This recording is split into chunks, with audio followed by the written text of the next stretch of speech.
नमस्कार। मैं आवाज़ हूँ, आवाज़ उन महिलाओं की जिन्हें ये दुनिया वैश्या बुलाती है। आवाज़ उन मासूम लड़कियों की जिन्हें खेलने कूदने पढ़ने लिखने की उम्र में तस्करी कर इस वैश्यावृत्ति के दलदल में फेंक दिया जाता है। आवाज़ उन औरतों की जिन्होंने गरीबी और कर्जे या अपने परिवार और जीवन साथी से धोखे की वजह से इस वैश्यावृत्ति के जंगल में कदम रखा और अब चाह कर भी बाहर नहीं आ सकते।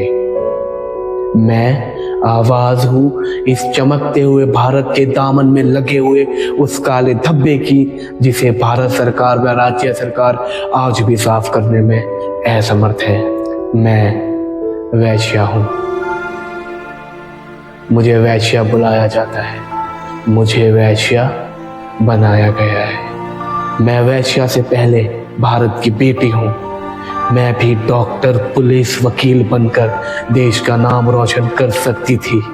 मैं भी खुले आसमान में उड़ान भर सकती थी, लेकिन कुछ दरिंदों ने मेरे पंख काट दिए और मुझे इन हवस के भूखे भेड़ियों के बीच फेंक दिया गया। मुझे भी वैश्यावृत्ति का हिस्सा बना दिया गया।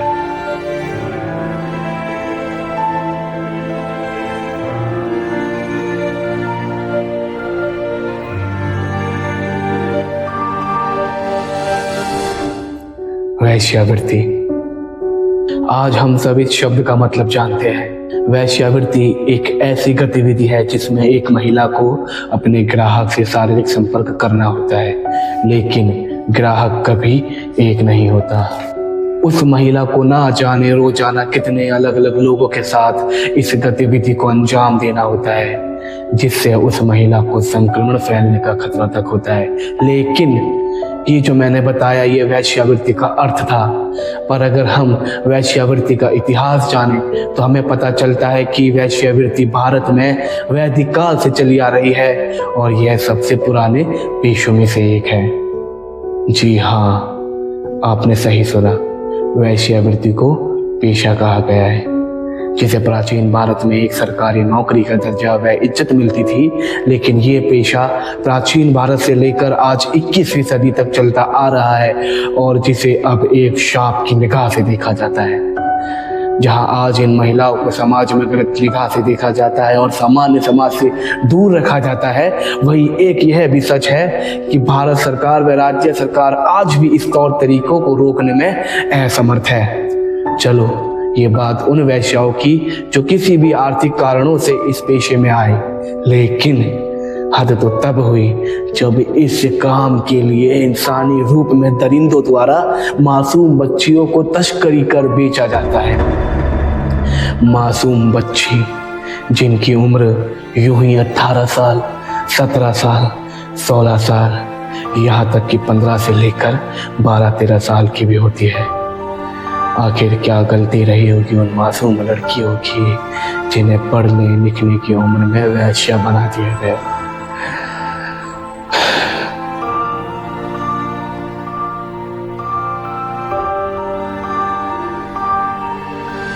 – 2007 में महिला एवं बाल विकास मंत्रालय ने भारत में 30 लाख से अधिक महिला यौनकर्मियों की उपस्थिति की सूचना दी। उनमें से लगभग 36% 18 वर्ष से कम आयु की लड़कियां थीं और यह आंकड़ा अब करीब 3 करोड़ का हो चुका है। और सुनिए, दिल्ली का जीबी रोड, कोलकाता का काली घाट और सोनागाछी, मुंबई का कमाटीपुरा, प्रयागराज का मीरगंज, इन जगहों के नाम आपने कभी ना कभी जरूर सुने होंगे। और अगर आप इनमें से किसी एक भी जगह से वाकिफ हैं तो आप जब ये नाम सुनते हैं तो सबसे पहले आपके दिमाग में क्या आता है? ज़्यादातर यही कि ये वो जगह है जहाँ वैश्याएं रहती है और इस काम को अंजाम देती है। जब सब जानते हैं और सरकार भी जानती है कि उनकी नाक के नीचे नहीं बिल्कुल आंखों के सामने ये हो रहा है, फिर भी वो कोई कदम नहीं उठा रही। क्यों? अरे कदम उठाना छोड़ो, आज तक इस विषय में भारत सरकार ने कानून बनाने के अलावा आखिर किया क्या है?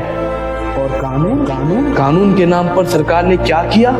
1956 का अनैतिक व्यापार दमन अधिनियम सीता प्राथमिक कानून के रूप में लागू किया, जिसके तहत कानून वेश्याओं को निजी तौर पर काम करने की अनुमति देता है, लेकिन उन्हें सार्वजनिक रूप से ग्राहकों से संपर्क करने से रोकता है। मतलब ये कानून।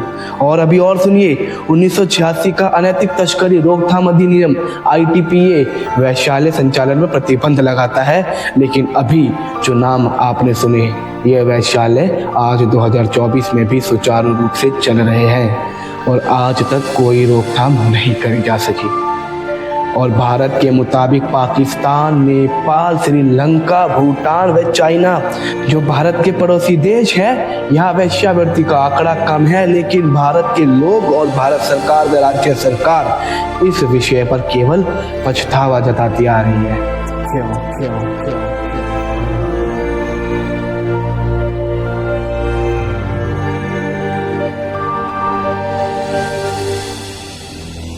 हम भारत मानवाधिकार संघ है।